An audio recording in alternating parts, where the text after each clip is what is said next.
हिंगोलीत भ्रष्ट शासकीय यंत्रणा आणि पोलिसाच्या त्रासाला कंटाळून तरुण शेतकऱ्याने आत्महत्या केली। या शेतकऱ्याने शेतातील झाडाला गळफास लावून आयुष्य संपवलं। 26 वर्षीय गोरख पातळे या शेतकऱ्यांच्या आत्महत्येमुळे खळबळ उडाली आहे। विहीर चोरीला गेल्यामुळे या शेतकऱ्याने टोकाचे पाऊल उचलले असल्याची माहिती समोर आली आहे। या प्रकरणी 3 अधिकाऱ्यांविरोधात गुन्हा दाखल करण्यात आला आहे। मिळालेल्या माहितीनुसार हिंगोलीच्या सेनगाव तालुक्यातील धनगरवाडी गावात ही घटना घडली। 26 वर्षीय शेतकरी गोरख पातळेने झाडाला गळफास लावून घेतला। सेनगाव पंचायत समिती अंतर्गत शेतकऱ्यांच्या विहीर कागदावर खोदण्यात आल्याचे प्रकरण आले होते।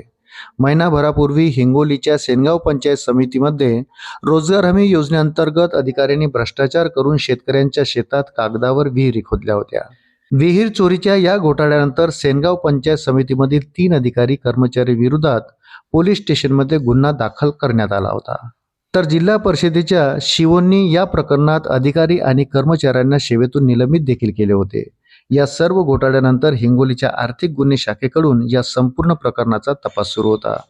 या तपासादरम्यान पोलिसांनी आत्महत्या केलेल्या शेतकऱ्याला चौकशीसाठी बोलावले आणि तिथे मारहाण आणि दमदाटी करत कार्यवाहीची धमकी दिली। त्यामुळे चिंतेत असलेल्या गोरख पातळे या तरुण शेतकऱ्याने आत्महत्या केल्याचा आरोप करण्यात येत आहे। जोपर्यंत दोषी पोलीस अधिकारी आणि कर्मचाऱ्यांसह प्रशासकीय अधिकाऱ्यांविरोधात कार्यवाही होत नाही तोपर्यंत आत्महत्या केलेल्या शेतकऱ्यांचा गळफास घेतलेल्या अवस्थेतील मृतदेह खाली उतरू देणार नाही असा पवित्रा गावकऱ्यांनी घेतला आहे। अशाच नवनवीन अपडेटसाठी व्हिडिओला लाईक आणि चॅनलला सबस्क्राईब जरूर करा। धन्यवाद।